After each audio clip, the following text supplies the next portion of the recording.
If you can hear me, pat your head. If you can hear me, pat your stomach. Okay. Thank you. All right, good morning. Good morning, everybody. Just a few announcements so we can get started. Does this sound weird today? Parking. Parking is the big word of the day, and I know, and I'm listening to your feedback. I understand that the 2 free lots were full. Some of you need to get parking validation. I'll be coming from meeting to meeting later. I don't want to interrupt your meetings too much, but I can validate your parking before you go. Right now, I have no means of doing that. Nothing on my person, no stickers, no stamps, but I will help you before you leave. Okay, reminder, we have another training next Monday, so back-to-back Mondays. Next Monday, we're learning about Shakespeare in Prague with David Stark, and following that, specialty tours training for art in the language of poetry, so be sure to pack a lunch or a snack. It's another double duty day. I'm going to have some announcements afterwards, too, just something really brief, so please don't jump up and leave when we're finished. It's something short. But I am going to introduce Melissa Wolf, our guest curator for our special exhibition, Honoré Scherer, A Dangerous Woman. All right, thank you. And I just put this away, right? Do I shut it off, too? Yeah, okay. Hi. Yay. I know, I'm back, and I'm leaving again today. And I'm going to use water today. There's something in my throat. I don't know. You all have different weather than St. Louis, and I've decided I don't like it. So, Honoré Scherer. So this was a show that I was working on before I went to St. Louis, and Nanette very kindly let me stay with it, and actually my director in St. Louis also very kindly let me stay with the show because it's a show that I'm very proud of. So Scherer's one of those artists who made it big time in the late 40s and early 50s, and we'll sort of talk about what that looked like. And with the rise of abstract expressionism and with a kind of story, that suggested that only serious art was abstract, her work was marginalized along with many artists. When I was here, I talked to you all the time about figurative artists and rethinking that moment. And so she is one of these artists who fits in that group. Often, art historians and collectors have looked at 3 very early works of hers, mainly because they are in important institutions, and so we just assume those are important, right? Which is probably not the best way to go. And then her later work, which is interesting because her later work is when she's still in her 20s. But the works that follow those 3 have always been seen as sort of not as important, or now she isn't as serious of an artist. And part of the show is to really look at that a little more closely. There are elements that tie her career together in a very coherent artistic arc that makes a lot of sense. And so that's going to be a little bit of a focus of my talk with you guys today. So I said she had a meteoric rise. It starts when she's 18. And if we want to pull the lights down just a little bit, right? Or do we leave them up now? What? We put them down? Yeah, so if we want to put only because I almost can't see with you all with the lights right there.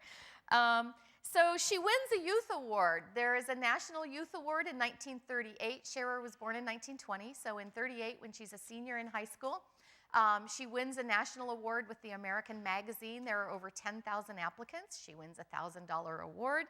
And one of the things that I love about this, why you're probably wondering why I put this up there, is because she was in Coronado, California, and when the people in Coronado, California said, oh, we want to do a newspaper article on you, and they came out, and she was this young girl, and they said, well, we want to do images of you, maybe do some housework or something. And she said, and I think this is very funny, and she said, oh my goodness, I have never done housework in my life, and I'm not about to pose like I even know how. So at 18, she was pretty, pretty clear about what she wanted to do. I do love it that the beagle's name is Bruegel. But so instead, she was a sailor. She sailed sailboats really throughout her life, and so she's sort of seen as that. So very strong-minded, very clear-minded, very strong-willed, and very clear about herself. And this remains consistent throughout her career. She's very much influenced by Northern Renaissance masters. You will see that throughout the show. You know me, I can't stand behind that. It makes me crazy, right? So here I am.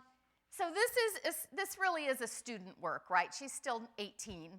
Think about that. But she's looking very much at these Northern Renaissance masters. You can see the sort of psychological presence, the intense illusionism that she's interested in. You know, putting this hand right here and leaning out into the space is very classic Northern Renaissance. You see the little guy with the pink carnation is kind of doing the same thing, right?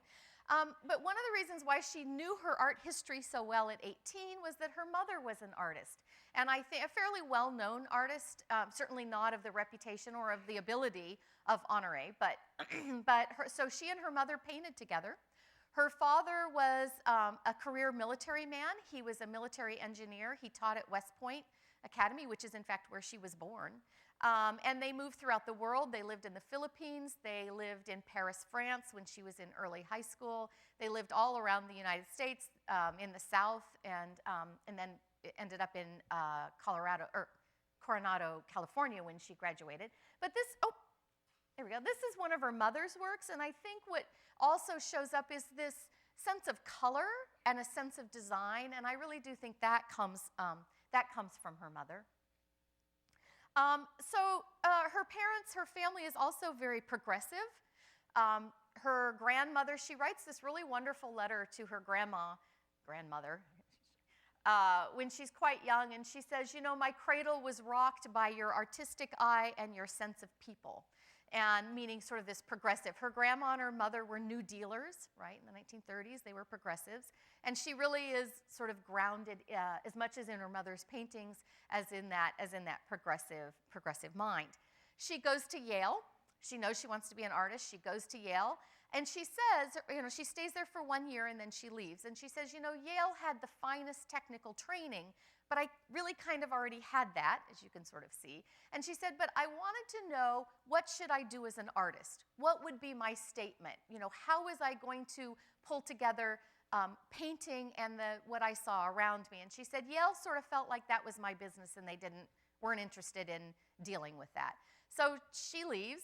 Interestingly, on her way back to California, and she certainly knew New Deal programs and New Deal art, but she stops in St. Louis, and she sees some of the WPA murals in St. Louis, and she becomes very inspired by the WPA murals by artists. And here she loved Ben Shahn, and here you see the Jersey Homestead murals.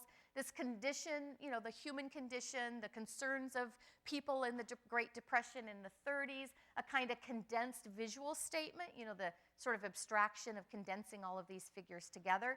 She was just a huge admirer of Jack Levine. She kept a number of his catalogs in her archives until she passed away throughout her entire career. She quotes him often in a number of her own writings. She was a very, very articulate writer. She didn't choose to write often, but when she did, as you all will see as I tell you a few things, she could be quite clear about what she wanted. And when she, sort of later in her career, she was asked, actually sort of as an artist statement, to explain, you know, how she got where she got, essentially. And I'll just read you some of these. I'm going to try to bring in quotes from her, since she did write so much, so you get a sense of her and not just me telling you about her. So she's talking about how she formed her artistic vision, and she said, at this time, meaning very early in this career, like right here, at this time, I associated myself with the Federal Art Project in the same way as young French artists must have eagerly sought the ideas of a new art, sitting in a particular cafe in the Latin Quarter, many tables removed from the mature Picasso, right? Look, he's over there, right? So she sort of says, in the same way that these French artists were like that, I was doing that with the New Deal projects and the New Deal murals. It is obvious, of course, that it is not one influence that makes a young artist choose the road of realism and humanism rather than abstraction and cubism, But the project served as an example of one answer to my personal need to understand the relationship between art form and one's attitudes towards people. So she really comes out of and is inspired by these mural projects. Now, I'm going to tie together her career by another quote that she wrote. She was writing an artistic statement for an exhibition that she was in at the Metropolitan Museum of Art. And she calls her work, she describes it as vicious, tender, and meticulous, it's pretty succinct. And it sort of, as I, looked at all the different works by her and kept thinking about her work, I really realized that those are sort of three words that you can understand what it is that she's doing and why she's doing it in the way that she does. If we want to think of as vicious as socially engaged, we see this right off the bat when she's very young. She comes back to California from Yale. She moves to San Francisco. Coronado, California is basically in San Diego. But she moves to San Francisco. She does take some art classes, but she really wants to identify with the working class. Scherer is from a privileged background. Her family was fairly wealthy, but she wanted to sort of immerse herself and identify. So she became a welder at the Marin shipyards. And in fact, this is her in her welder's, shield with the wool, to keep the heat up there. So she becomes a welder. She's very active in her union, and in fact, this is a union poster that she designed. She does a series of lithographs. Lithographs were a favored medium for progressive, sort of socially engaged artists in the 30s and 40s. They were very inexpensive to produce. They were very easy to distribute, right? You could make multiples, and they were very inexpensive to buy. So you could, essentially working and middle class could buy them directly. So she does a series of lithographs. This one's pretty typical, Scherer American Trust, so it's looking at banking and the problems with the banking, right? Or Pied Piper, and here's Hitler, taking the youth along beside him. There's the little Nazi emblem right there. These are in the show. But she's very outspoken at this time. She has a connection very much to sort of associated with communism. The American Communist Party in the late 30s and 40s really is a very different thing than sort of once the McCarthy era and the Cold War world sort of began or into the 60s. But, it felt like the world was falling apart a little bit. And so communism was one of the progressive voices. And communists were really the ones, if you looked around and you wanted to act, like you wanted things to move, you tended to work with the communists. The communists were the ones who defended the Scottsboro Boys. The communists were the ones who were leading the unemployed marches in the 30s. The communists were the ones who were acting, right? You want to fight, go with the communists, because they would do something, they weren't just writing things, right? And that was sort of more who she was in her early 20s, right? Most of us are kind of probably more like that in our early 20s. But she writes a number of reviews for the People's Weekly, which was the communist weekly newspaper on the West Coast. Woody Guthrie wrote an ongoing article or ongoing column in the People's Weekly as well at the exact same time. So she's writing an art review for the Tom Mooney Labor School. Y'all might know Tom Mooney, one of the labor activists who was jailed and charged.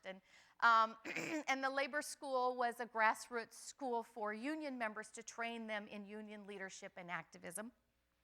So they have an art school. She's writing a review of it in this communist newspaper. And at the time, the American Communist Party were the People's Front. They were very much in favor of American entry into World War II, seeing Hitler at this point as fascist. So Scherer expresses this youthful sentiments, and she exhorts these artists in this show, quote, "It is understood that there need be no variation in regards to the role of the working classes depicted in art, no variation in the artist's contempt of Hearst and the imperialist bastards holding up our war program." So there she is, at, I don't know what, 19, 20. But more maybe unusual than these sort of more typical, social realist prints are some of her early lithographs like this one, an artist with a husband who does the housework. And she never called herself a feminist. Her husband said, we never talked about that. He said, but she could be really tough. And he said, when they moved to Amherst, and we'll get there, he needed to learn how to drive. He didn't know how to drive, and she did. And he said, so I would, I told her, you have to teach me how to drive. And she'd say, well, okay, but I start painting at 9, so you have to get out of bed. And if you're not out of bed and have enough time at 9, I'm not going out. And he said, she stuck to it. Like he said, if I was late, she'd be like, forget it, you're walking. And she said, until you get up, I'm not, I start at 9. So there was a clear, I think her feminism was more about an equality of people, right? And Scherer did marry very young. Her first marriage was to a union activist who was a merchant marine. It lasted less than a year. She sort of realized that it was, she married more out of this association and the activism and all that sort of thing. But you can see she's still drawing on European painting and on models in that sense. But a very feminist message. This is also an illustration she wrote. She wrote an article for People's World called San Francisco Streetcar Scene. The new conductor was a woman, and she caused quite a stir.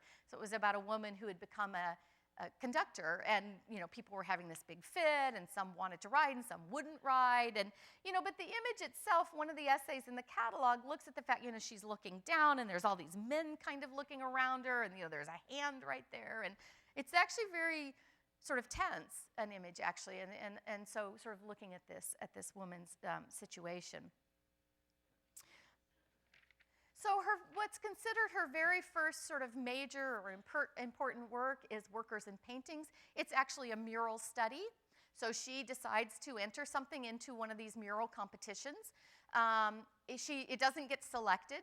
So she keeps, luckily for us, she keeps this mural study. It's called Workers in Paintings, very much of a mind with where she is at this time. One of the communist ideals was that the heights of cultural production, whether it be visual arts or music or theater, should be owned by the working class. And she sort of takes this quite literally. These paintings are all recognizable. Here you got a few of them. So here's a little print of the Millet. Here's the Grant Wood. There's some other ones here. Here's the Picasso, Boucher right here, the little girl kind of, and Scherer writes about the little girl wishing, she might be able to look like this little girl sort of making fun or laughing at the Picasso. So sort of all sorts of different responses, but they are workers. The sort of drab clothing, the industrial neighborhood that they're in contrasts very much with these different sort of styles and palettes of Workers in Paintings. She, in fact, leaves her welding job to work on this mural, although she's still sort of staying on the West Coast. But there's also, I think, the idea of tender, right? That's one of those other words. And I think if we look closely at that, we see this incredible attention to not just any detail, but detail that is humanist in its base, that is a kind of empathy, that is, an attention to the humanity in someone else. This little girl here, that just the beautifully observed face and expression of her, sort of singled out, and here you see her right down here. Or the two little boys, I love this little nap of his neck. It's just so beautifully done and looked at and given integrity and attention. And I love it that in the study, and the study is in the show, they're looking at a Mickey Mouse cartoon, which any kid on any economic level in 1943 would be doing, right? But then in the painting, she exchanges it for the Bruegel's wedding dance. So suddenly they're looking at a wedding dance painting. So, I mean, I don't know, maybe they might, but I think they would enjoy the Mickey Mouse more. But sort of entering the world of her subjects in a kind of a genuinely empathetic, sort of empathetic way. And she talks about caring about people and their problems. I just read you the quote earlier about trying to understand the role of art and people. And at the base of this is a kind of what I would call poetic vision. But let me just read a quote to her. She says, among the criteria of any, first of all, I tell you, she's pissed off about abstract expressionism, and this is a later quote. And she's trying to explain the validity of figurative painting in some sense. And she says, among the criteria of any realism in art, it seems to me, are that its concerns should be with people, their joys, their problems, and that it should be comprehensible and expressive to more than a coterie, right? This kind of shared expression of a shared human experience, and that is the role of art. I would argue that this has a kind of poetic vision. When you look closely at some of these Here's one of the lithographs that's in the show, and it's a simple janitor, right? Sort of an unassuming figure. But to sort of express her care for that figure, she enlarges that butterfly, right? So there's like a, I'm not sure I would call it surrealist at this moment, but there's a kind of poetic way of looking at the world. Or the little boy, and he's right over here in the painting, Workers and Paintings. And there's little strings down here, so it's like some kind of a little hat or mask. But the effect of it is that this huge butterfly is lighted on his head, right? And one of my favorite photos of one of my children is at the butterfly, the concern, and he's down on the ground and a butterfly has landed on his finger. There's something that's so innocent and sometimes vulnerable, but so beautiful about that, and I feel like she's sort of getting at that with this moment. And in some sense, this is also kind of, I think, the way she sees the world. So I'm going to read you a couple of quotes, and again, I apologize for reading a lot. This is in the catalog, so you can look at it. But two things, because I think it gives us an insight into how to look at some of these things. The first one is a letter that she's writing to her grandmother. She's living on the West Coast, and it's right after Pearl Harbor was bombed. It's the day after it. And she's writing, and she says, hang on here, get the right one. I am now sitting out in the garden behind the boarding houses, having just heard the news about the Philippines and Honolulu. I put some freesias in a glass jam jar. I can see the magnified leaves and the wet stems through the glass. The funny little musician poked his head indoor, letting a gale of cold air. He was so excited about the war, like the circus had come to town. Interesting contrast to the sadness of the Dutch boy whose family lives in Honolulu. It is twilight outside. The bay looks pink and lavender, and when I looked, I thought, "Come, lady, and light the lamp with me." Now, her grandmother was British, and "Come, lady, light the lamp with me" is a kind of like a children's poem. It's a line out of a children's poem. So this jumping from a really groundbreaking tragedy to looking at flowers through a glass, to remembering this poem and the differences in these two people and the cold air, and it's all, and the pink and the lavenders, and it all gets mixed together, right, into this single kind of experience. And it makes sense, but if you think about it, none of those things connect except for this moment, right? And we all have those moments where we have an interior life that connects to something that we see that then creates something else, and then right? It's this mix of experience. Or she's writing to family friends later. She's later in her life. And she lived in Charleston, South Carolina as a child. Her father was stationed there. And there's a very wealthy, sort of old Southern family that are good friends of her father's and her family. And so they go over there often. And she's writing to the children of this couple and her memories of this house. And she said, and Jean Reed is these people's mother, right? So she's remembering Jean Reed. And the name of the house is Hazel Hedge, which still exists, actually. What Jean Reed created at Hazel Hedge affected my way of seeing at age 9, and the spell she put upon me remains.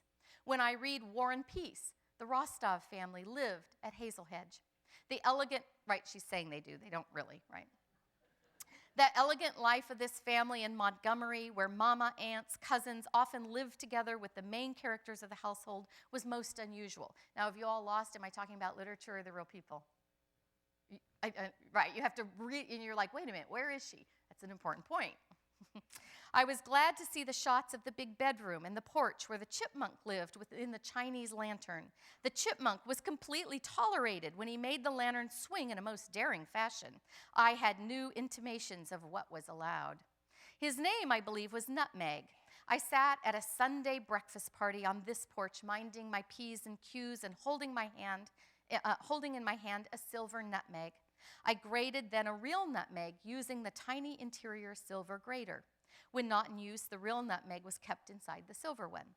Watching the other guests, I put the gratings on the white curds. I was glad to see shots of the living room. That's the room where I saw the Venetian vase with a branch bower of yellow roses, or was it yellow pink? The damask couch, the laugh of a Southern woman who knows she's fascinating. Did this happen in remembrance of things past or at Hazel Hedge? This hybrid was perfectly mated. No seam is visible.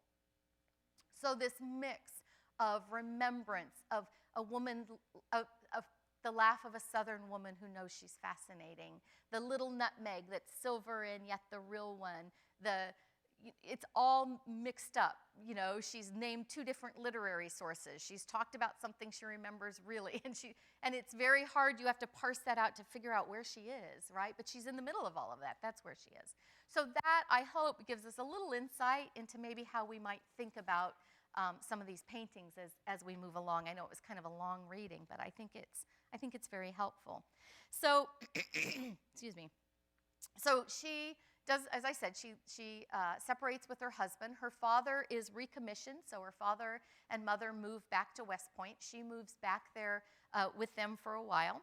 While she's there, and I'm not quite sure, I think I knew at some point in all my research for this, but I've forgotten, Lincoln Kirstein, right, the arts impresario, founder of the ballet, Metropolitan Ballet, patron to George Tooker and Paul Cadmus and all those magic realists, visits her parents' house. And he sees her mural study, and he's fascinated by it. He becomes her strongest early patron. He buys it and gifts it to the Museum of Modern Art when she's 24.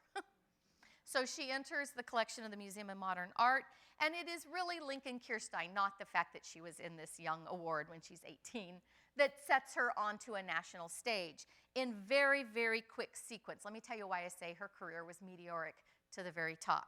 So she wins that little high school award in 1938. The next year in 1939, she's the youngest artist to be included in the Golden Gate Exposition, right, the World's Fair. In 1943, just 4 years later, Lincoln Kirstein gifts Workers in Paintings to MoMA. In 1946, she's entered in MoMA's prestigious exhibition, 14 Americans. In 1949, let's go through that. In 1949, Mademoiselle declares her Woman Artist of the Year. In 1950, she's included in the Metropolitan Museum's very prestigious exhibition, 19 Young Americans. And I want you to note, so here they are. The reason why I show you this, here she is down here. That's kind of blurry. Is that blurry for you guys too? Yes. Yeah, I don't know how to, well, it doesn't matter. Okay, so have all of them been blurry? Yes.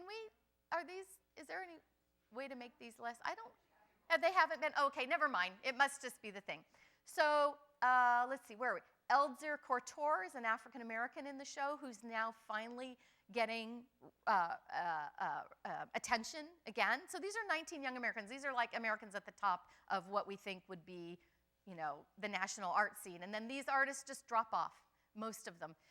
Eldzir Kortor has just come back. There's a number of his works that are now up in the Art Institute of Chicago.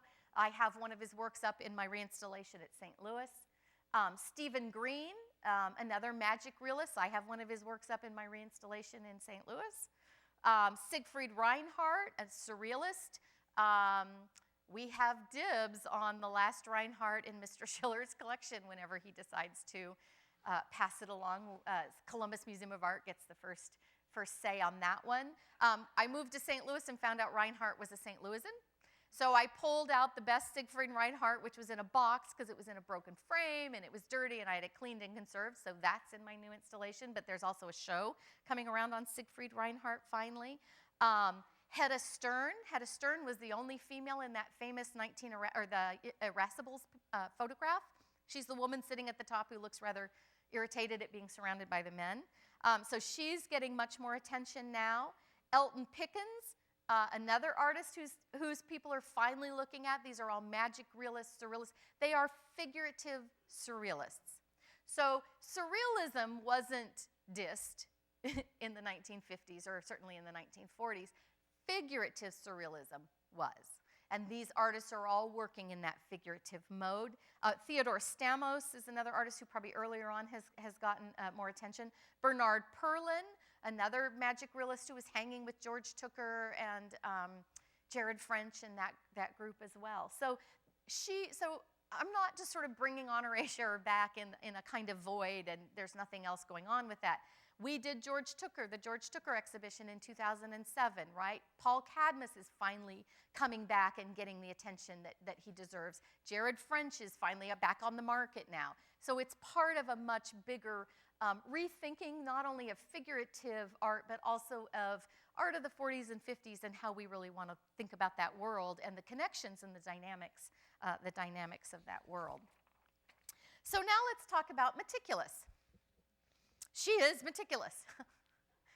See, I can say a very straightforward sentence that is declarative. So these are two very early works. Workman by a Fountain. Her father modeled for this, although, as she said, he would never have worn two-tone shoes. Whatever. It's a fountain that was in Bryant Park behind the New York Public Library on 42nd Street, so it's an actual fountain. Or this self-portrait, a very small, this is tiny, this is like 11 by 8 inches, this little self-portrait. But I look at this and I think of her talking about seeing leaves through that green jam jar, right? And the refraction when you look through water is kind of the way I feel like her poetic vision sort of refracts the things around her. But I also, you can tie this kind of meticulousness again to these sort of Northern Renaissance paintings, these very highly illusionistic works. And here I just sort of show you down here these little scattered objects and the little scattered objects that show up down here. She modernizes it. When I used to teach art history, and now I couldn't possibly teach art history if I tried, it's kind of sad. But I always used to talk about the anxiety of the edge. Because when you look at these, I call them the Vander boys, Van der Weyden and Van der Goes and all the Germans. They're very, you get to the edge, that front edge of the painting, and it's like they don't quite know what to do with space. And like the fabric all of a sudden gets kind of flat, and then it flattens out this way, and you put lots of there's lots of little things scattered around the edge, like you're trying, like it can't just be a blank space, and there's like an anxiety. There's like a visual anxiety. When you see these real paintings, when you go through museums that have them one after the other, you're like, wow, what's going on with that edge? And I feel like she sort of agrees with me. I'm like, good, she and I see the same thing. So, but she makes it much more abstract, right? This line here and then these scattered pieces, this sort of edge that, you've kind of created a kind of illusion, but when you get to the end, what do you do with it? And she sort of flattens it. I think it feels very much like what goes on in these German Northern Renaissance paintings. So this brings us to her most well-known work. I hope this show changes that a little bit and adds a few more things to well-known. And this is Tribute to the American Working People. So she's kind of living with her parents. She was working as a welder again in Hoboken. But she moves to New York. Her parents agree to support her. She wants to create a painting that is a culmination of her artistic vision, what she wants to say as an artist. And she said, I knew I could paint, and I knew I was disciplined. I mean, I'm not sure there's anyone more disciplined than her. And she said, so I knew if I had the time and the attention and the energy to give to it, I could create this thing. So Tribute to the American Working People is her sort of cumulative statement, although she's young, still. Her description of it is, and I'll give you just again a quote, when she's writing later on to describe it in the mid-50s. She says, I have tried to paint this picture so that it would smack and smell of real life. This meant to me that I had to paint people the way I found them, in hair curlers and run-over bedroom slippers, as well as cleaned up and planned for moments, such as when a farm woman showed me her display of jewel-like mason jars newly filled with pickled tomatoes, strawberries, and corn. Despite a thick crust of standardized and commercialized pretension, these people are, for me, the vital determining majority. And so that is very much the subject of this. It is a polyptych. That might be a new word for some of you, which is simply sort of like a triptych means 3 panels, right? A polyptych means multiple panels. So it is a 5-paneled work. You've got an industrial scene in the center, and then a country fair, a parlor scene, a farm scene, and a schoolroom scene. So there's all these different scenes. While she's working on it in New York, well, actually, let's look at something else here. There we go. She's drawing again very much on those Northern Renaissance masters. I realize I didn't put the title. This is the Montfort altarpiece, yes. And this is one of my favorite paintings in the entire world, the Portinari altarpiece. I'm so happy I get to use it because as an Americanist, I never do. But this is, I could just sit in front of that forever. So she's drawing very much on the format of an altarpiece, but she's putting working class sort of laborers in the place of saints and holy figures. If we look at it close up, the detail, the meticulous, right? Here is those plants that are right here, and here are her jars of pickled tomatoes and strawberries and corn, and those are right there in that little country fair stand. These are tiny. She used a 2-hair brush. She went through 200 brushes.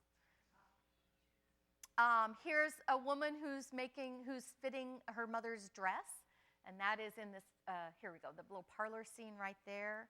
Or these figures who are talking at the country fair scene right here. But you see these everyday figures out of the Portinari altarpiece, right? These common people who have come to admire and to show adoration of the Christ child.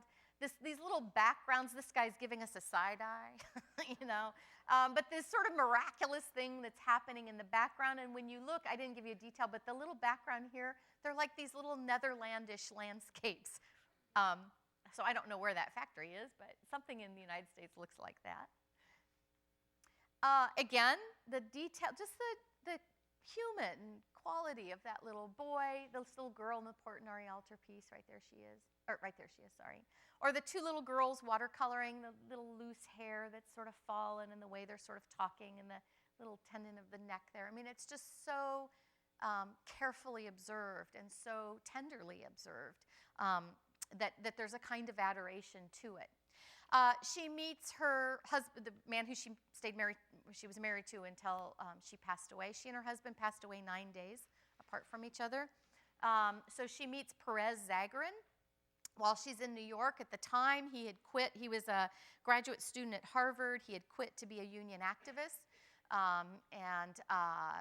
After they had met, he does go back to Harvard and finishes his PhD. He is the star history graduate, PhD graduate from Harvard when he does graduate.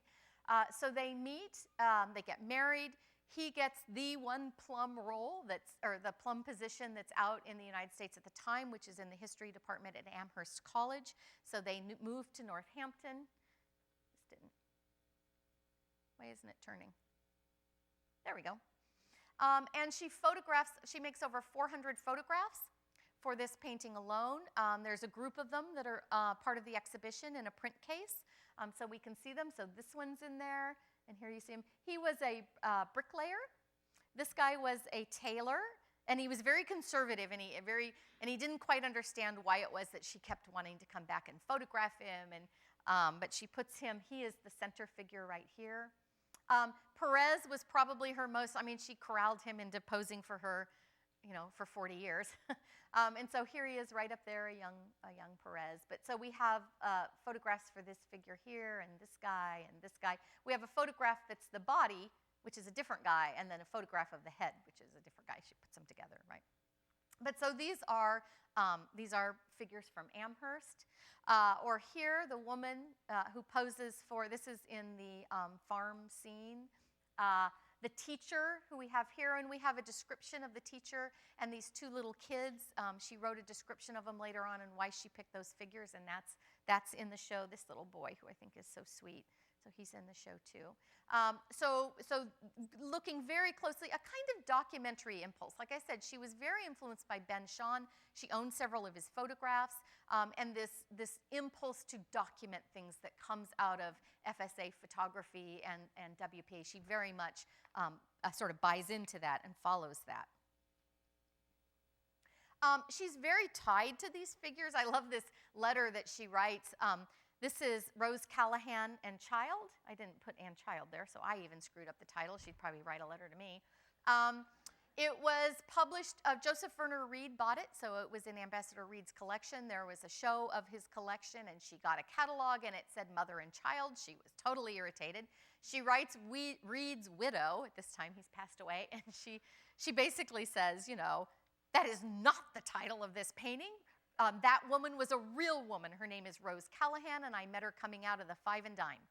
And it's a kind of statement of her vestment in that these were real people, that they aren't just made up, imagined. They are real people with real lives, and she was quite adamant about that. But yet there's still a mix here. There's a mix of art history, and I don't show you, like I could have showed you a real photograph of this painting, right? All you have to do is type it on the internet. But what I wanted to do, so I went through her archives. She has 23 boxes of archives at the Archives of American Art, because she started to create file folders by themes, and we'll talk about those a little bit more. Some of them are photographs, some of them are magazines she would take out of newspapers and, ads and papers and tear sheets, and so that's what this is. She's torn it out of a magazine. You can see there's a bunch of them on behind there. It's just piles and piles and piles of this that I sort of sorted through. But I love the attention to that and the delicacy, and she's given Rose, a working class woman with a farmer's sunburn, right, who's come out of the five and dime, the same attention. And here is Rose, one of her photographs. You can see all, and this is, I love all the tape, because you know that it's sort of been used.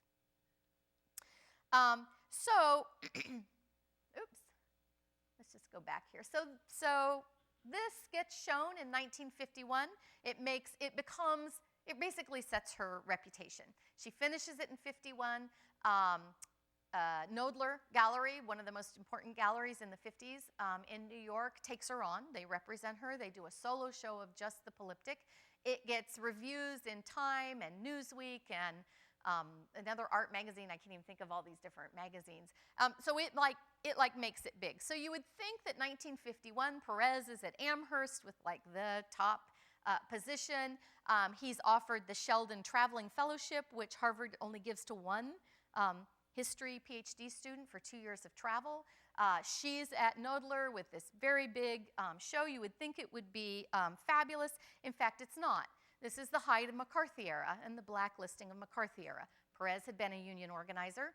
He campaigned for Wallace, who was backed by the American Communist Party. Scherer, of course, was very outspoken about her progressive beliefs.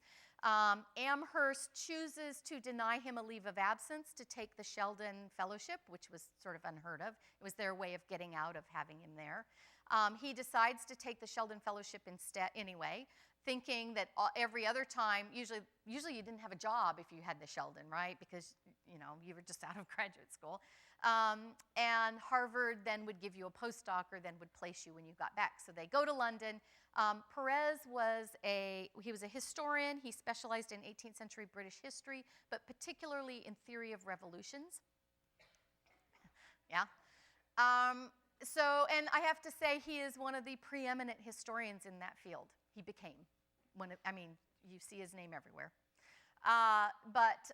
So they go to London, they come back. He's lost his job at Amherst. They go to Harvard, and Harvard was terrified.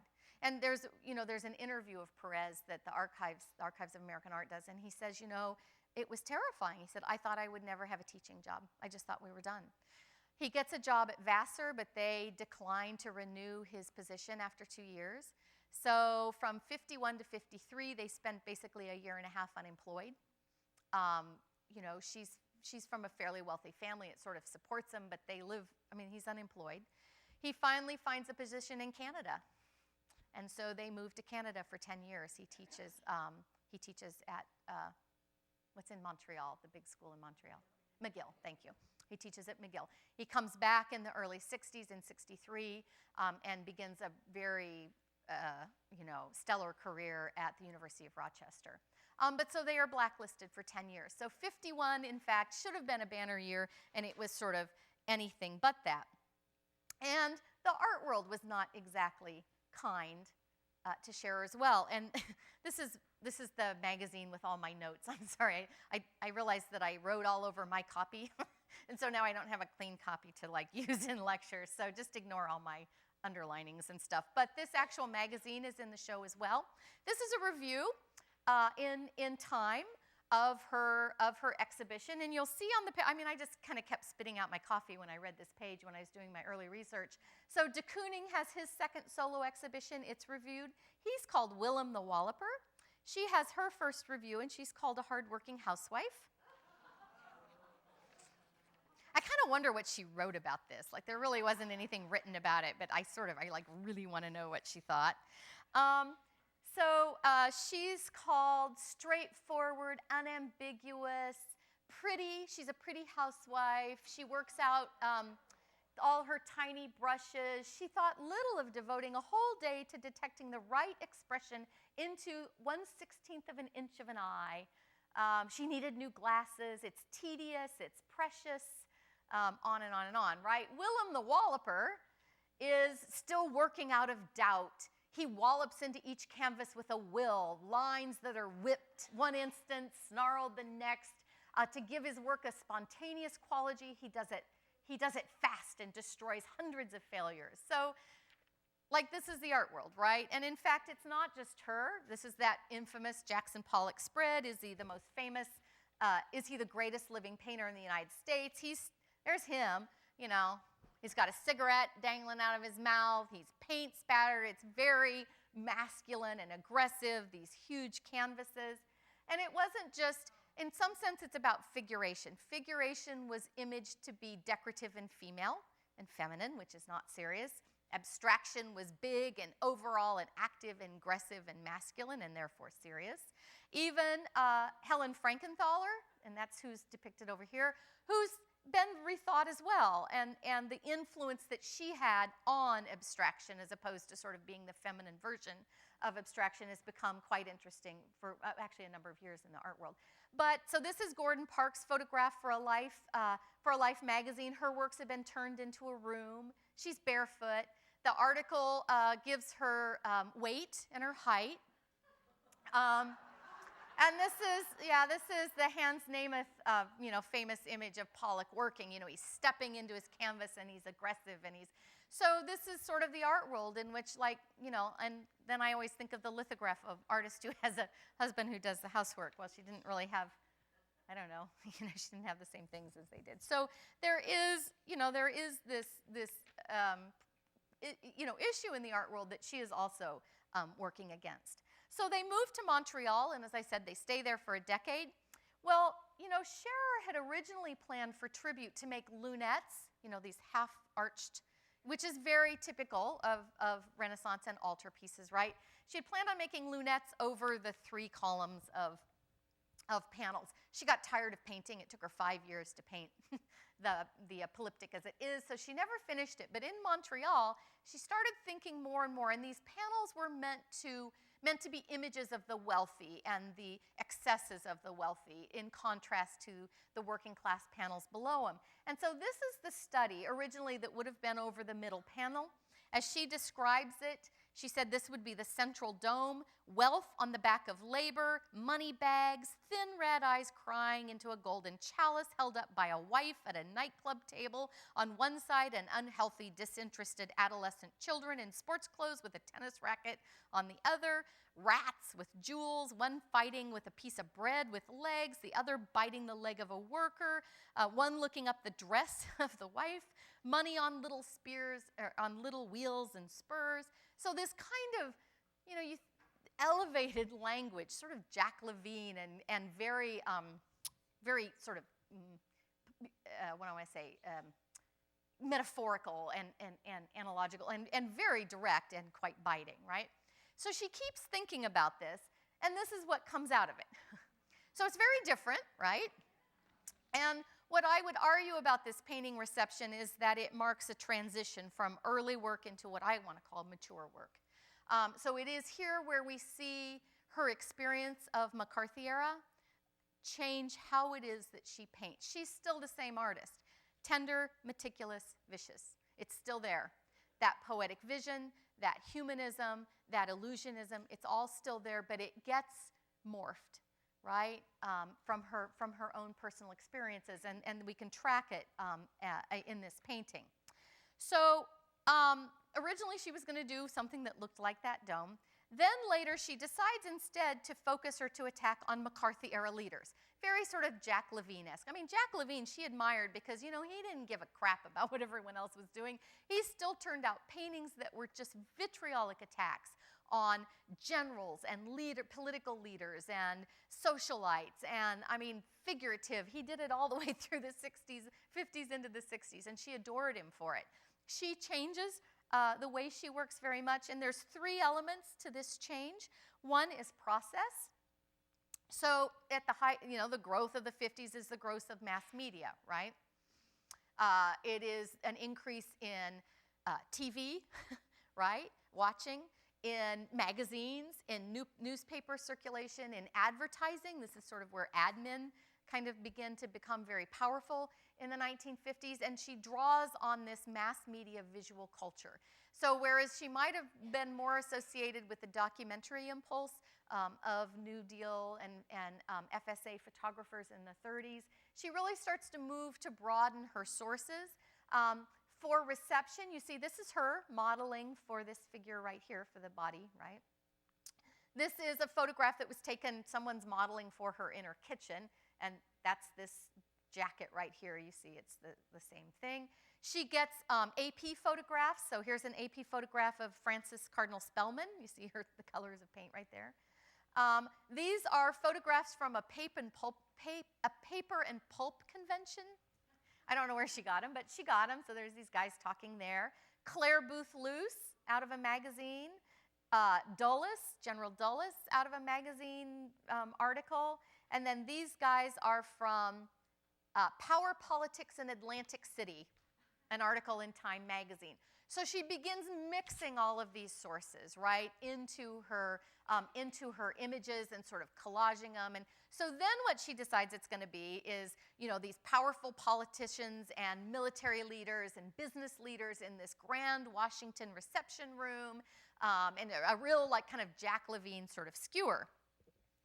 Then she says, I'll quote her, "A reception of important recognizable people in Washington, a social gathering of top business and government leaders in a French-paneled room with Fragonard and Boucher looking on, assimilated grandeur in the service of American know-how. But very soon it became clear to me that the painting would be more telling if the figures were fictional American types rather than real people." And that's the Jack Levine, right? The general type, the general, rather than, you know, Claire Booth Luce. Now, Claire Booth Luce was an adamant anti-communist, sort of staunch anti-communist supporter, particularly when she was ambassador to Italy. There's a very famous exchange, which supposedly is not anecdotal, it's quite true, where she had been pushing for the Catholic Church to be more vocal in their anti-communist stance. And she's pushing the Pope at a meeting at one point, and he turns to her and he says, "You know, Madam Ambassador, I am Catholic too." But Dulles, right, leadership. Cardinal Spellman was a vicious, vocal anti-communist spokesperson and stance for the Catholic Church as well. So these figures, you know, she's pulling from, and then she says, no, I decided I wanted to do it just general types, right? You can sort of understand that in the McCarthy era. She's like, the repercussions of pointing a finger like that are pretty big, right? Her husband couldn't get a job, right? She's painting in Montreal. But instead, actually, so it would be something like this Levine, right? But actually what turns out is something, a mix. And I should have put these under the faces, I apologize. So here's Dulles, there he is. Here's Claire Booth Luce, here's Spellman, here's Henry Ford, here's McCarthy. I didn't have a photo of him, but there's McCarthy. Oh, here's J. Edgar Hoover, right? So there are recognizable figures in there amidst these sort of benign, sort of mundane figures. They kind of blend in. I always think of this line of heads. I hope I did a little detail. Well, this right here, you know, all the receptions you guys have ever been, I think of faculty receptions because I find those more boring than museum receptions. But, you know, there's that kind of, you know, that white noise. I call it a white noise. All these guys, they're sort of slightly balding. You know, they're all white. They're all on the same line. They're, you know, it just sort of becomes so mundane, you don't really look at it, kind of like you just drink your white wine, right? So that's kind of, in some sense, how she, you know, gets around it. But I would also say that it's even more so. So the subject, she's changed the subject, right? So one is the process. The other is the subject. She's sort of gone a little bit covert, maybe. So now there's some that you can recognize. But the other change is the style. So what do you notice first about this painting? Or eventually, or maybe sort of stands out? The birds. Right? The birds up here. And there's a little hummingbird on that woman's hat, a blue jay. He's holding, here's a little tanager, scarlet tanager. Right? Like, what's up with that? Like, what's up with the birds, right? And you kind of laugh when you see it, right? It's kind of like, oh, it becomes funny, and the birds are very delicate, right? And so it becomes sort of whimsical. It's kind of merging from that butterfly, right? But these birds are really something quite different. They're humorous, they're funny. How do we read this? Well, what I would say is that she could not resist pointing a finger. I mean, she's still that person who said those bastards are holding up our war effort, right? That's still who she is, and that is who she is throughout her life. She changes how she expresses herself. She changes the form of her critique.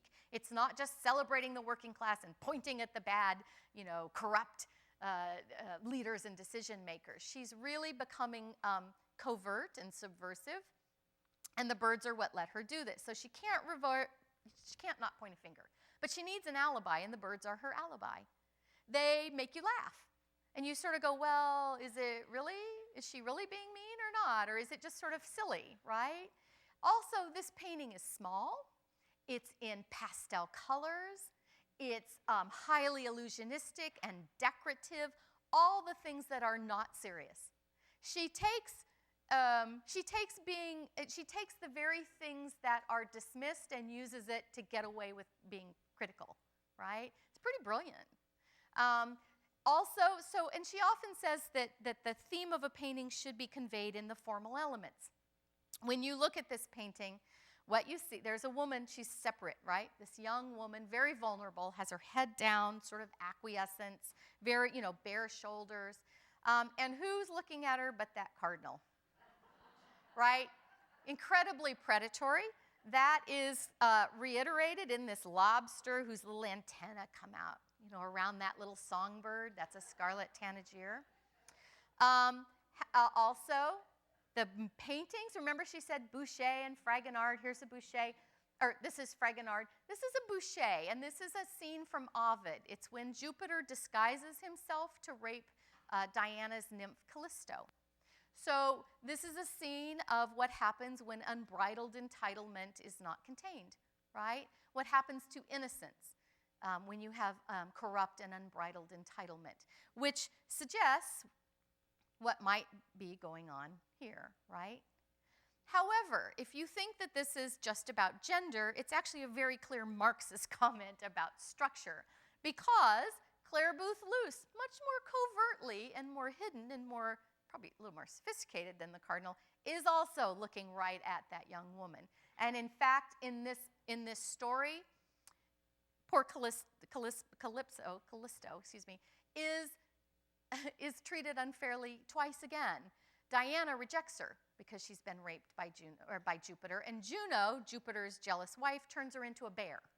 So it is not like somehow saying that, there's a kind of feminine world on the margins, and it's not that at all. She's looking at entitlement and the corruption of entitlement and the danger and the vulnerabilities to the innocent in that world. That is her topic. She uses elements that are feminized and gendered feminine in order to get away with making that critique. And so from this point on, she's a little bit subversive. And she also begins using surrealism as a way to work that. How am I doing on time? I always spend way too much time on those things. Well, okay, I'm doing okay, actually. So this sets the stage. So I've spent all this time on these three paintings because I want to lay out how we think about her. And the rest of the show, we can kind of use this as a base then. We move into the 60s and into the 70s, and you've already seen that she's using mass material and mass media.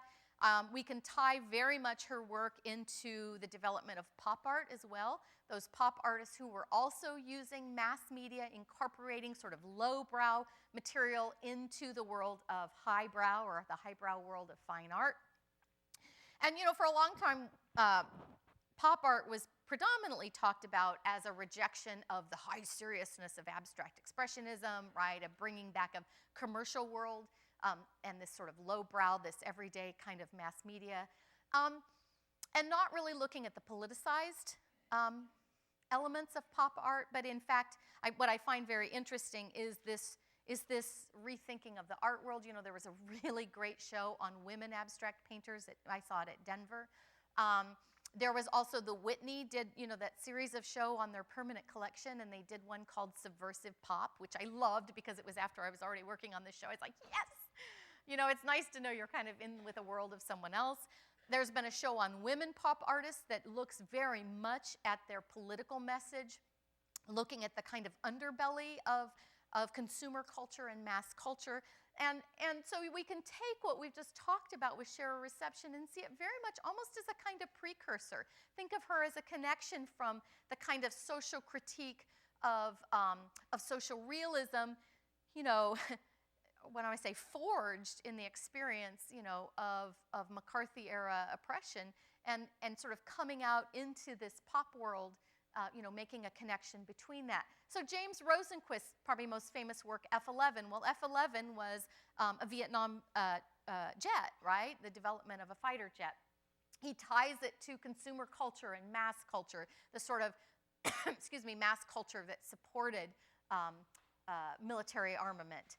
Or Robert Indiana does a series called Confederacy, where he takes each of the states that succeeded from the Union in the Civil War, does a sort of sign, right, like a kind of road sign for each of them. Each of the paintings, this one's from Mississippi, says, just as in the anatomy of man, every nation must have its hind part. And then he shows a picture of the state and puts stars where there were civil rights riots or conflicts or marches. Or Rosalind Drexler, who I tie probably most closely to Scherer. And this work by her, Is It True What They Say About Dixie? That's a song that was popularized probably most then by Dean Martin in the 50s. Other people also recorded it. But what she's done is so these are just sort of these benign men, right? Sort of like all here. But this guy is Bull Connor, who was the police chief in Birmingham during the race, the march, and the conflict in that march. Here you see him. He's taken his jacket off, but I couldn't find it quickly online when I was looking for it. But this is from a very famous newspaper photograph of the march and the conflict, and this is too. It's just later. He's holding the same hat. He would have been extremely recognizable. If we don't recognize him now, in 1966, it would have been, and it would have completely changed your response to that painting. It becomes suddenly not benign at all, but really quite oppressive, right? And so Scherer ties very much into this. And so we can look very much at her works in the 60s, her broadening of source material as a kind of movement, or as a kind of part of this pop art. So Mother Goose is one of these works. You got some boys and a naked woman flying on a goose overhead. So it's funny, right? We all just kind of laughed. Humor for Scherer is a very, very sharp tool. She's very good at it. So on one hand, this is about the boys' sexuality. They're teenagers. These are from her sources. This little boy with the, what is that called? A ducktail, thank you. The greasers, right? The sort of overly coiffed hair and the nervousness about it. Here's from a newspaper article that she's torn out. I love, again, all the tape and everything here. But that's, you know, this crazy sort of over-stylized hair, this insecurity, the sexual insecurity of boys as they mature, right? And the posturing, the sort of nonchalant posture here. She did a number of commercial work, so drawing from her own commercial work in the same way that a number of the pop artists did. This is an ad for used cars, and you see kind of the same sort of boys, maybe a father and a salesman, buying a used car, this sort of masculine power and mobility. And in fact, when you look at her work, she's put us at this, what she's done is she's put us at an angle where our visual trajectory goes up to Mother Goose, who has all the power, right? The visual power. These boys are made to seem, they're a little unsteady then because of that, or unstable. The crotch line runs right along the used car lot that's sort of back there. Mother Goose was normally depicted as a kind of homely country woman, very heavily garbed, but she isn't. So what is she saying? Well, Scherer said numerous times throughout her career, the nude is the liberated one. So I take that cue. Not all of her nudes are liberated, but certainly many of them are. Mother Goose, who was in every nursery, right? Probably in all three of these boys' nursery, and read all of her rhymes and set the parameters for behavior. Mother Goose herself has gotten rid of all of that, right? She's thrown it all aside. She's flying free. And they are so caught up in their posturing and their nervousness and trying to fit into a social convention that TV and magazines and newspapers have told them to act, that they've missed the very point of their preening, which is right? A sexual nude, a female nude, right? They totally miss her. So on one hand, she is kind of making fun of those boys, but what she's really pointing out is the failure of social conventions as they are fed back to us through media of ourself, the failure of them to really accommodate what human experience is and how to deal with that. Or Marjorie Daw.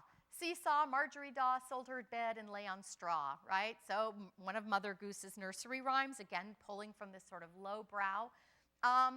In fact, every child sang this, and they all then sort of condemned Marjorie Daw, right? And in fact, the word daw, I mean, we've sort of lost this connotation, means sort of lazy and slovenly. And so Seesaw Marjorie Daw, you sort of make the association, she was lazy and slovenly, and so she sold her bed and lost it, and she's just hanging out on the beach. But when you look at Scherer, let me see if I use it over here, yeah.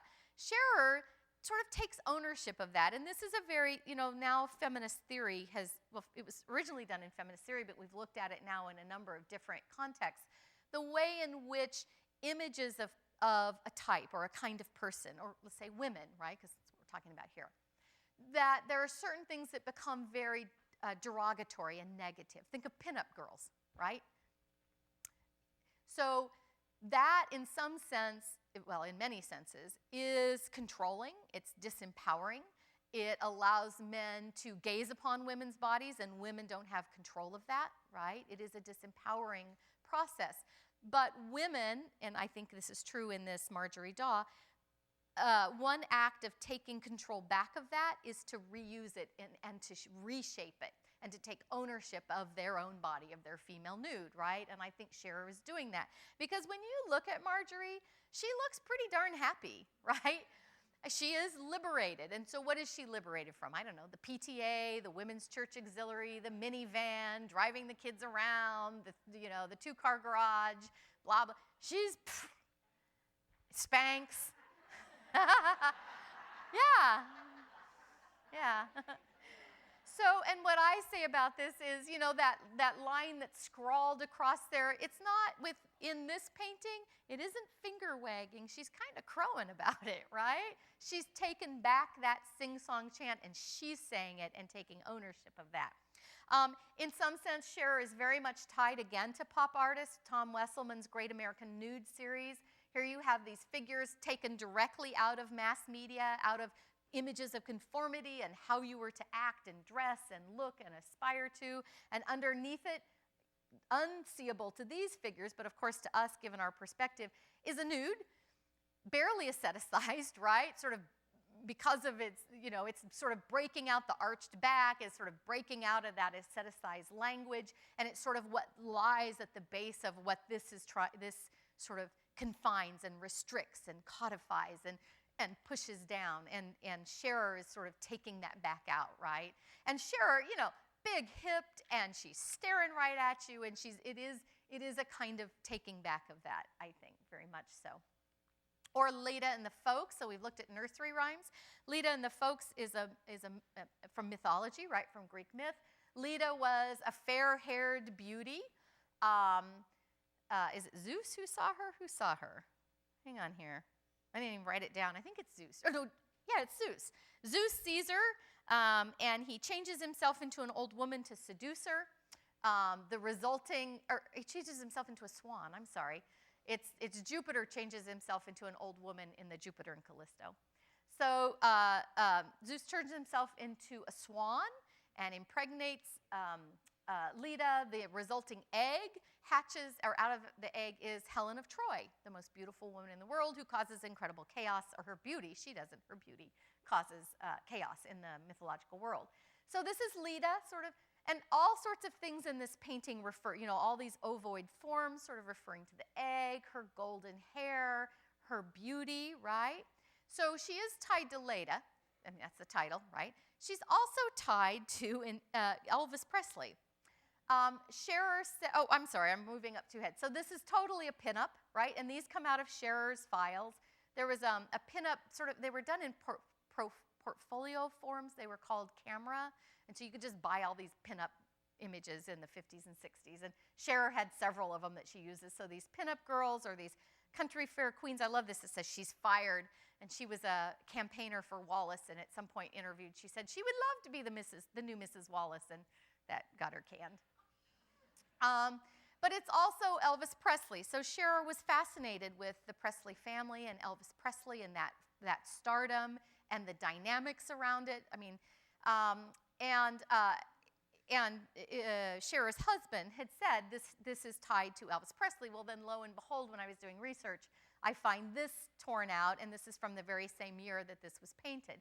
So you have Elvis and his family. If you compare it to Lita, you know, and the dynamics of the Presley family, people pretty much know, you know, Gladys was the dominant matriarch. Elvis was a mama's boy. She rarely let him out of her sight. There was sort of a lack of psychological distance between the two of those. Vernon was rather shiftless, kind of uncomfortable, you know, hadn't really been able to get his feet under him even before Elvis's stardom. Here you see Vernon as a king, right, Lita's father. And in fact, Lita was sold to the king of Tiresias, is that right? Out of a land deal. Her father included her in a land deal with another king, but sort of distant, like he doesn't even quite realize he's on this crowded stage, kind of uncomfortable in his suit. Lita's mother, or Gladys, is very much the kind of formidable mama of a mama's boy, right? Meaty and there. Perez one time that was talking about Scherer, and he said, you know, she was always had this slant view.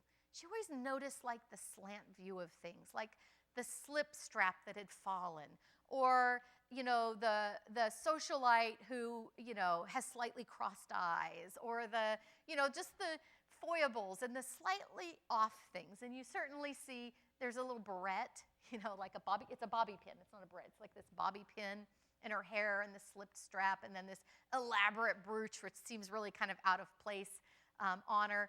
And then this pinup, you know, this sort of posing to be looked upon, and turning sort of Elvis into a female figure is not so unlike someone like Elvis Presley, right? With his Elvises and the questioning, the fluidity of gender. And certainly Elvis, you know, people compared him to you know, sort of striptease, and which are, you know, sort of female stripteases as well, critics of Elvis at the time. Or I compare it to James Rosenquist, who's putting together, like Scherer, a merging of all these different kinds of sources. So this part of Rosenquist's painting comes from an ad for gloves, for dishwashing gloves, and from a photograph of Roger Bannister, who was the British, he was a sub 3-minute miler, and there was a photo of him finishing a race where he collapses and someone sort of is holding him up. So the dissipate energy here and the sort of what seems to be clapping or flowers or the growth, to me the theme of this is the way in which the celebrity machine or mass media or those in power suck sort of the energy and take the life out of and shape in, you know, the lives of those less able to manage it, if that makes sense. Stardom and youth and innocence, how it sort of gets eaten and used by consumer culture or mass culture and celebrity culture. I love the way this won an award at one of the Montreal Museum's annual exhibitions. And I have the photograph, but this was also reproduced in a review of the show. And this is Turner. What's his first name? He then went on to become a very famous director in the United States, but he was a curator at the time. Turner. It's not Ben. It doesn't matter. Anyway, so he's here talking, but what you have over here is a Barnett Newman. And Barnett Newman, so this is probably one of his more famous one, Vir Heroicus Sublimis, right? Very serious, very big, very abstract. And so you have these men all talking in these abstract works, and then you have Leda looking over them and kind of, right? And it's unintentional, like the photograph wasn't taken for that, but I saw it and just thought, and also the way in which she fits sort of with this very kind of decorative female, organic kind of banister that you have there. Oh, it is huge. Oh, she goes very small, and then she says, you know, I started going to shows and I couldn't find my paintings because abstraction, and so she goes big, and then she gets smaller again later in her career. No, this is huge. We own this now. This was gifted to Columbus from the families. It's probably 6 feet tall. I mean, it's or more, actually. Well, it is probably more than that. It's probably, about 8 feet tall. Or Good Friday. Scherer saw religion as mythology. And so she sees it as grouped with mythology. She was not anti-spiritual or sort of expressions of religion. She was anti-religious institutions, which for her was mostly the Catholic Church and the way in which, of course, they were very anti-communist, her most intense experience with that. So this is Good Friday. Normally, crucifixions, this would be the typical depiction where you would see Christ. It would be this path for redemption and for empathy, right? To understand the sacrifice of Christ, of his body, and the pain and the blood would be a model for sacrificing for others, right? A kind of empathy and a way towards redemption. But when you look at Scherer's painting, you don't really even see the Christ, right? When Scherer wrote about this to the guy who owns it now, she said, well, those figures, and they take the place of exemplary mourners, right? Mary Magdalene, John the Baptist, the Virgin Mary, and that is indifference, self-preoccupation, and fornication. And so they're at the foot of the cross. It was painted during the Vietnam War. I suspect that it was her rather covert or sort of symbolized metaphorical statement of the lack of empathy that we were showing for others, that that the cross should be an exemplar for us. But during the Vietnam War, it was a way of a critique. Oop, there we go. Amazing Grace. One of these. This is much smaller, but again, the only thing that's sort of miraculously appearing at the altar is a female nude, sort of disrupting that ritual. The ritual that maybe people just go through and don't really think about what the spiritual meaning of it is. She's sort of throwing a hook in it to cause people to stop and think about that. She has favorite topics that she goes back to over and over. Susanna and the eldest. There's also several leaders in the show, Susanna and the elder. So I love the eldest, who has not seen a female body for quite some time, right? So Susanna's story is from the Old Testament, right? Susanna was on a roof. 2 elders see her, and they try to blackmail her to have sex with them. She says no, so they say, well, we're going to tell everyone that you committed adultery. They do, but their plan gets discovered, and so they are executed as opposed to Susanna. So she doesn't go in, but she is coerced, right? And here you see, it's funny, but down at the bottom there's a knife that has blood in the 2 cupcakes. Well, it's not really coded, right? Symbolism. But it is a threat, right? It's pointing to her body. Or here with Susanna, she's fallen asleep on her chaise lounge, and here's one of the elders peeking in. He's kind of a homely farmer. But yet even the threat to that of the very common country girl is the same as the very high and mighty Susanna in the Old Testament, that those are shared experiences. And she uses religion, art, history, to show the depth of the experience of the everyday, right? The experience of a young country woman who feels threatened or vulnerable is the same as mythological stories, right? The epic is experienced for everyday people in their everyday lives. And here you see the 2 leaders. Scherer knows her art history, right? So here she's using the calf bearer, the early Greek sculpture that you see here, sort of contrasting the commercialized butchery and the more poetic vision of that, right? The sort of commercial way of looking at something or the poetic way of looking at something. Or he's called the Trojan archer. He comes from the temple of Aphaea. And here you have the unliberated woman, archer and unliberated woman. So she's clothed, right? She's holding out a trophy. She is Helen of Troy, right? Helen of Troy was a trophy wife. Paris went to war. She was stolen. They got all upset. All the Greek world fell apart. Odysseus came along. The Odyssey was there, right? I mean, it's like the biggest conflict in Greek mythology, and it was all over men who each wanted a woman, and they couldn't all have her, right? So here she is, the trophy wife. There's all kinds of sexual innuendo. So we have, the kind of limp hose here and the little break in the curtains up here. And so it's written, sort of the sexual innuendo is written into the painting. Scherer was also, she mentioned remembrances of things past. Later in her career, she was very influenced by Proust and by the sort of social manners that Proust sort of skewers. These are the Baalbek girls in Remembrance of Things Past. In the summer episode, Proust's narrator goes to Baalbek, and he sees these sort of country town girls walking along the beach, and he becomes quite infatuated with them. Antoinette becomes one of the girls, or Simonette becomes one of the main characters, actually.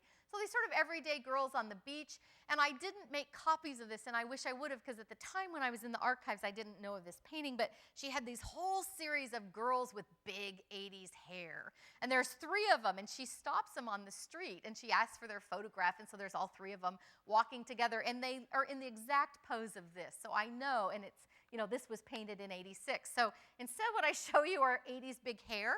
So she doesn't give them big hair, but that's what she's drawing on, these kind of, town girls with the big overstyled hair. Yeah, I immediately think of Working Girl, right? But there's also, this comes out of her source material, a copy of, the ladies of the Minoan court, the queens of them. But this, again, the tying together the girls, walking on the beach. Scherer is really a fabulous draftsman. She does a series in '79 called the Art Scene series, and where she sort of skewers people in the art world. So the critic, smoking his cigarette, reminds me of Leo Castelli a little bit, with Picasso, blah, right, screaming in the background, and he's not really paying attention.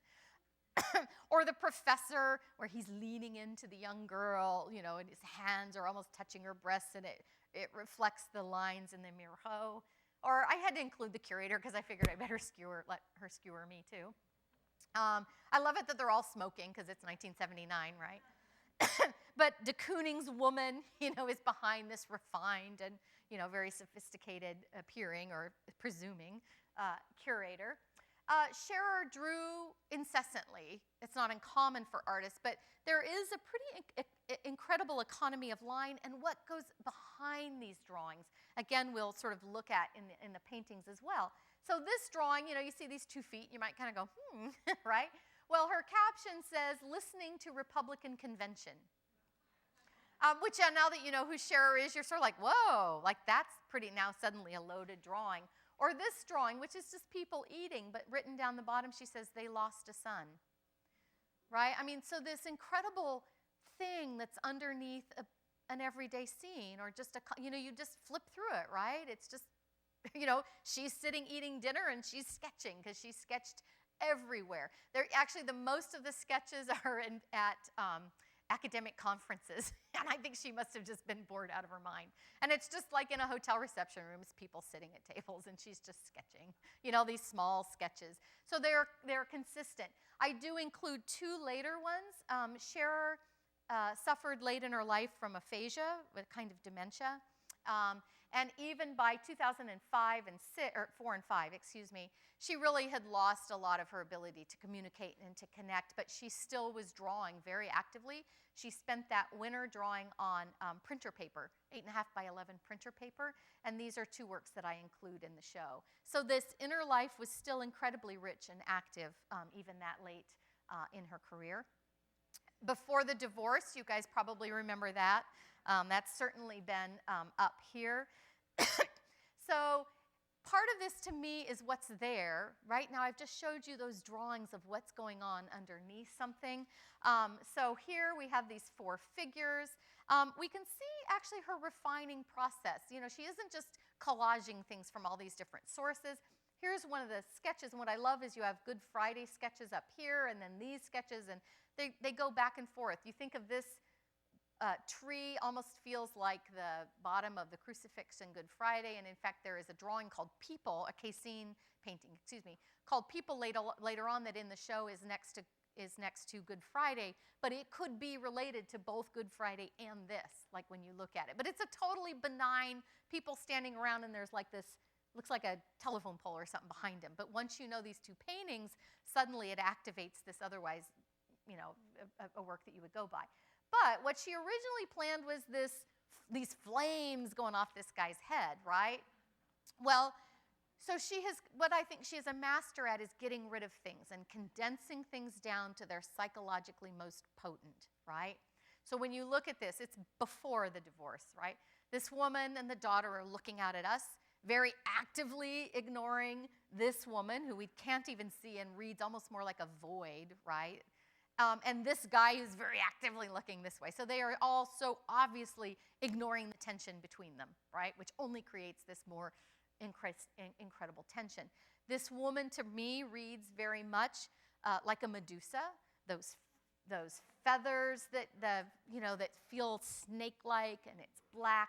Medusa was irresistible, mesmerizing, and when you actually look at the glint of that brooch and the pearl, it really is sort of mesmerizing. Like you just get caught up in the glintiness of it. And she was mesmerizing and irresistible to men, but then when they looked upon the snakes, they were turned to stone. So this irresistibility and yet this repulsion, right, that seems to be going on right in the middle between all of this. So again, this sort of subtle reference, I think, to mythology. And then, of course, the pendulum that ticks, right? And I always say it ticks down to when before becomes after, right? The sense of time.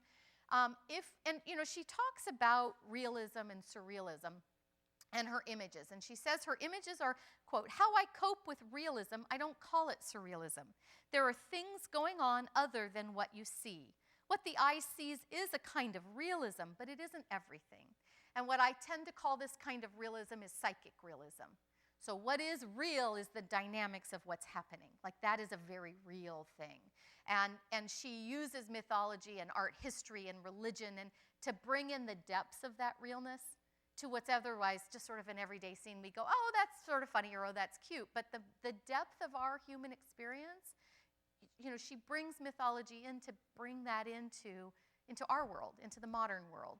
That richness and the depth and the tragedy and the expression of the human condition that she felt in the conventions of the Cold War era, it couldn't account for it. It couldn't let everyday people understand their experiences and give expression to it and explore it. And so she uses myth to bring that into this modern world. And, there are rebellion. People want free and Scherer's paintings, This little guy who's sort of rebelliously standing there. The waitress who, the ram, which is sort of a symbol of male virility, right? So she's had a very good day on her day off. But the kind of freedom of that, and, she's in her simple room, and it's her world, right? And there's a validity to that. There's a sexuality that's very healthy, and she's embracing it, right? I mean, but she isn't going to be able to, the way in which we look at waitresses or something is very different from that. Or Roman landscape. And I always say, this is a Maenad, right? The followers of Dionysus, the wine god, and they would go throughout the forests and drunken and celebrate. And they were actually pretty scary. You didn't want to piss off a Maenad. But here she is, and I always say, she's just inviting you to spin your world, to let your hair down, right? To just spin it, and to just do that, like to let yourself be out of the conventions.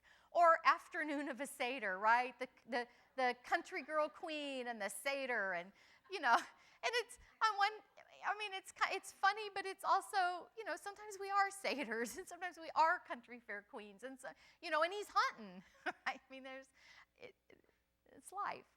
And sometimes in the opposite way, in the most seemingly non-surreal image, right? This is called Afternoon on a Beach, and it's these two figures, and I love Anastasia wrote an observation that I wouldn't have thought of, that these two figures seem very much that they're in their own worlds, but in fact their toes touch at the bottom, which suggests this connection between these two couples.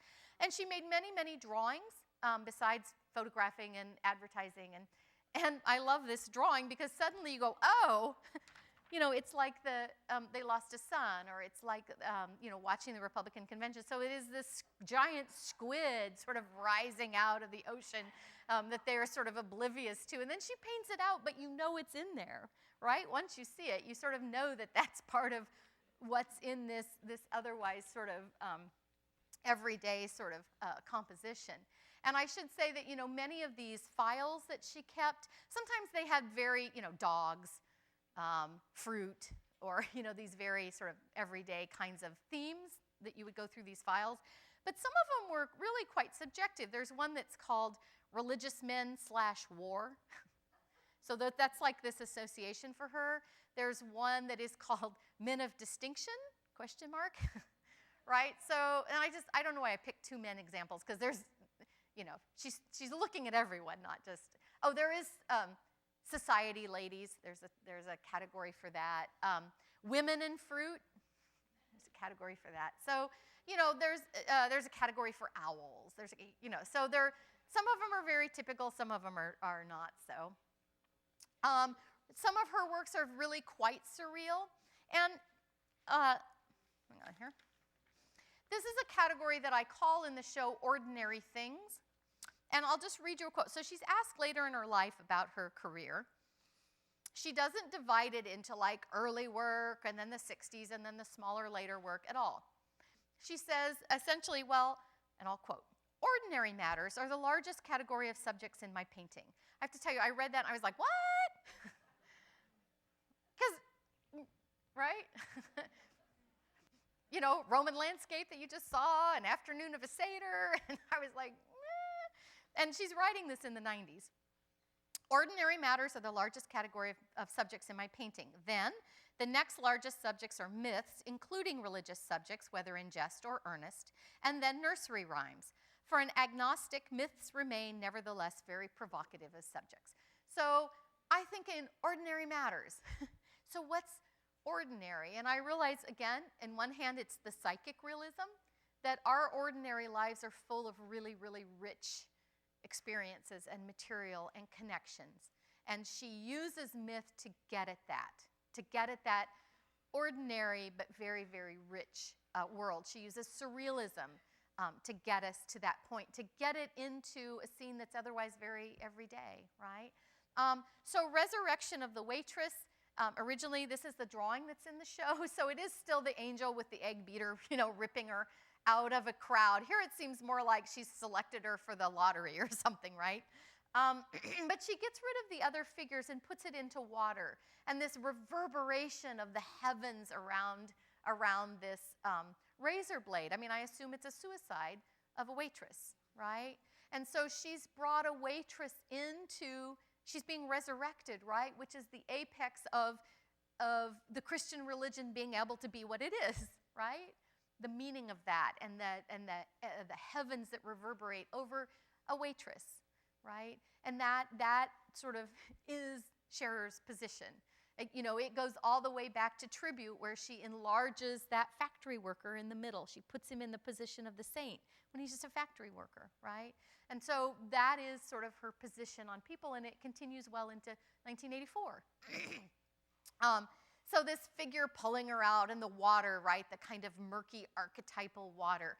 I stayed away from talking about archetypes, but of course they're very, very rich and she's very aware of them in her own work. In the show, I thought maybe that might be a little bit too tricky to kind of talk about.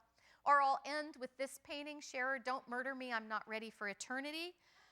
Do you all know where that comes from? No, it's from a folk song. It's a folk song about 200 years old. It's originally a Welsh folk song. It became a song called "Banks of the Ohio." Does that help any? So the lyrics change somewhat. She is quoting the lyrics from Joan Baez's recording of it. And my own essay in the catalog talks, in some sense, about her connection to pop art, but also her connection to folk culture and folk music and the revival of folk music. She knew Pete Seeger personally. She listened to Bob Dylan. She listened to the Almanac Singers. She listened to the Weavers. So she was very engaged in folk music and knew it. Joan Baez's recording of this says, let's see, did I write it here? "I held a knife." Well, okay, so the story is about Willie. And he takes his girlfriend down to the river and he asks her to marry him. And she says no. And in a rage, "I held a knife against her breast and into my arms she pressed. She cried, 'Oh, Willie, don't murder me. I'm not ready for eternity.'" It doesn't work. He murders her and he throws her body into the Ohio. Right? So, okay, that's the song and that's the lyrics she's quoting, and yet here you have this painting. And suddenly it becomes so such a premonition, right? She's, I assume, probably a waitress. There's a coffee cup right there. She has an apron. Things come unhinged in Scherer's paintings. Remember, before the divorce, the chairs that are sort of, and that's why I say it's kind of a psychic realism, right? Because they're so blown out of the air from the psychic tension or the release of a psychic connection or dialogue or presence. They sort of let you in on things, right? So this chair and this orange sky, and this painting is as subdued as that song, and the title it refers to is violent, right? I always think of this as her thinking about the proposal before she said no, or thinking about the relationship because she ends up saying no. So it's the moment before tragedy happens to, again, sort of this simple working class person. Our narrator is an owl, a seer, right, whose talons nonetheless are very long, elongated. Our narrator in the story is Willie, right? I don't know if the owl's taking the place of Willie. We have an associated drawing in the show, and here again you have the woman, and this is some odd sailor Humpty Dumpty merging, but you know, she's shifting it and shaping it, and again condensing it down into this brooding, ominous, sort of small little painting. And I have to say, this is owned by a poet at the University of Rochester who's he's lovely. And he knew Scherer later in her life, but he wrote a poem that ties this and Marjorie Daw together. And so in the cell phone tours is him reading his poem for this one. But you might also remember this, Clear Back from Tribute, right? So again, this is a cohesive artistic voice. And then just to end, because I couldn't resist, how could I end a quote without Bob Dylan or a lecture? So, you know, Bob Dylan in an interview for Rolling Stones, and the interview, you know, was published in Rolling Stones, but then the transcript of the actual interview has also been, or I mean, the interview itself has been transcribed. There we go. And so in the transcription, he's being asked about folk music and the sort of everyday folk and the people in it. And he says, quote, all the authorities who write about what it is and what it should be, when they say keep things simple, they should be easily understood. And then he protests that folk music is the only music that isn't simple. It's never been simple. It's weird, man. Full of legend, myth, Bible, and ghosts. All those songs about roses growing out of people's brains and lovers who are really geese and swans that turn into angels. That's not going to die, man. But it's very much Scherer. Like, I mean, you know, put her work into that context in the 70s, 80s, 90s, and it has resonance, and then it makes a lot of sense in that context. So that's that. It's 11:46, so, you know, you got 10 minutes to ask me questions. So are there any questions? Mm-hmm. How did you get the show? Oh, we organized the show.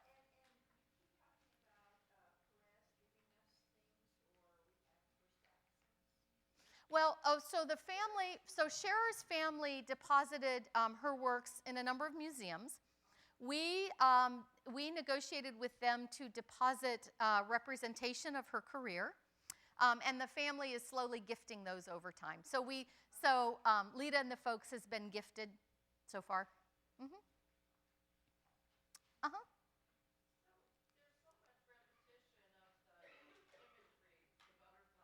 Mm-hmm. Mm-hmm.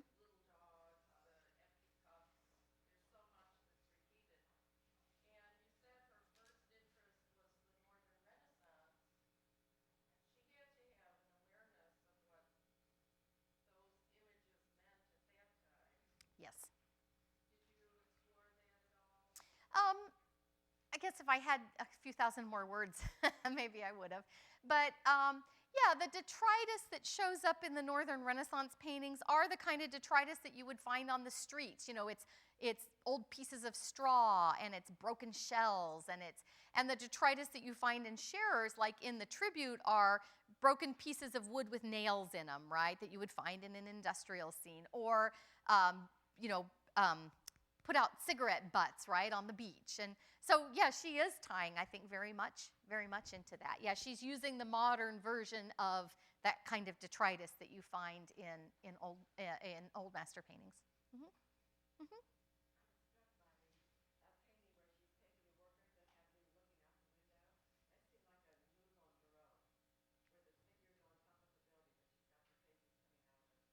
A move on. Oh, Baroque, right, where the light and they're coming out, the illusionism of it. Yeah.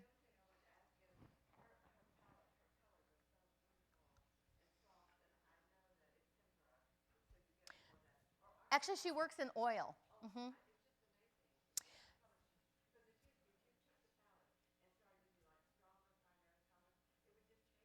Mm-hmm. Mm-hmm. So her palette is very idiosyncratic. It's very her, like you pick up on it immediately. She is a colorist, and that's one reason why I showed her mother's painting early on, because her mother uses these very kind of modernist, slightly acidic color. Scherer, to me, always has a little chartreuse in her colors, if you look at them sort of closely, and it reminds me of Columbus's hopper. That hopper is impossible to reproduce accurately just because of the color, and the palette is so subtle or so sophisticated and has those kind of yellows in it. And I think Scherer is the same way. She's very difficult to reproduce accurately. Yeah, and it is a very incredible palette. Yeah, yeah. Anything else? Uh-huh. Nanette?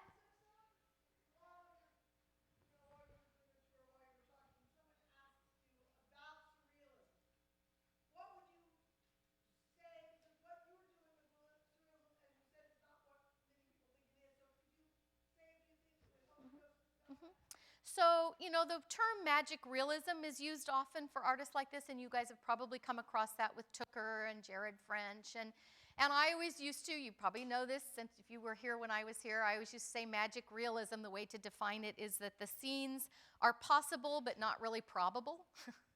And I think she pushes that somewhat. The artists themselves didn't like the term magic realism. It is a kind of surrealism in that it is, it's not logical, right, the scenes that you see, but it is a figurative surrealism. And that is a trajectory that for many, many years was dropped out of American art history narrative, because I always think of, what's his name, Irvin Sandler's Triumph of American Painting, which was written in the 70s, and it was all about how American painting, it was a modernist take on the trajectory of painting, which was towards abstraction. It was towards getting rid of anything that was not inherent in visual art. So color, it had to be flat because painting's flat. So it's where that was the serious and the real trajectory, and everything else was sort of not as serious, right?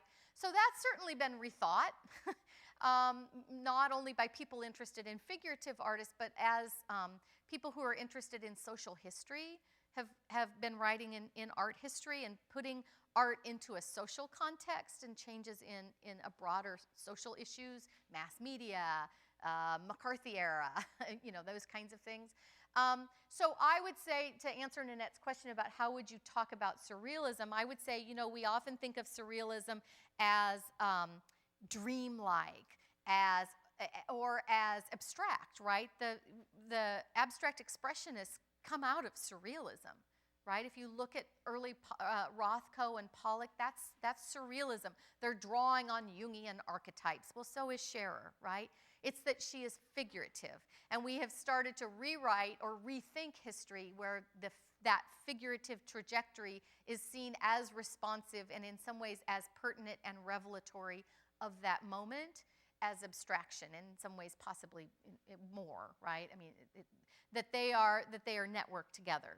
So if you want to look at this trajectory of American culture from the 30s to the 60s, this figurative surrealism is part of that, where surrealism is being used as a tool to express a world that's gone awry, right?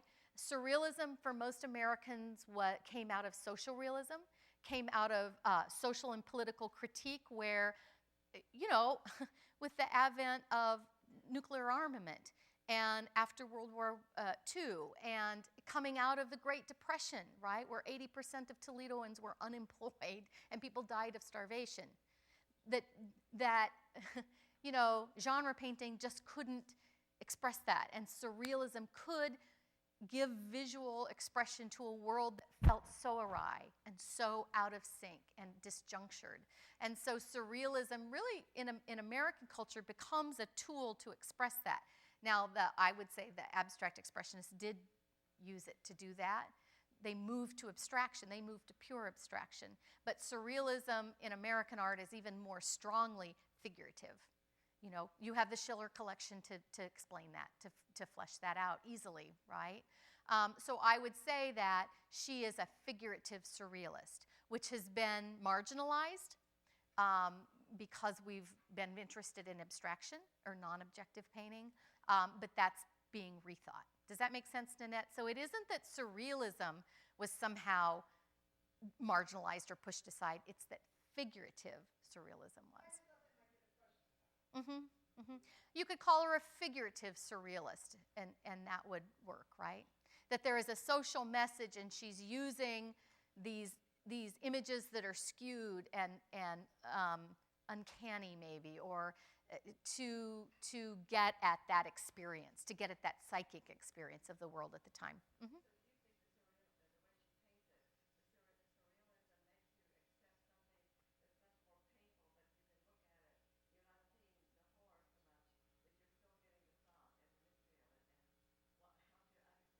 Well, I think, yeah, if you look at before the divorce, she's getting very clearly at a very painful moment, right?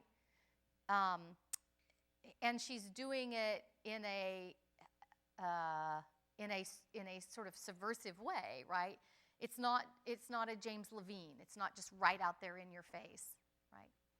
And very obstinately, I would say, and it just sort of fits her. She sticks to this, you know, the palette and the illusionism and the detail and the smallness, and is all very feminine. You know, it's all female. It's all feminine and decorative, and it's exactly what people were dismissing. And she digs into it even more as a kind of, you know, she gets a freedom to kind of increase her bite, right? Because you laugh at the funny parts. Yeah. Anything else? Great. I will see all of you at the opening, right?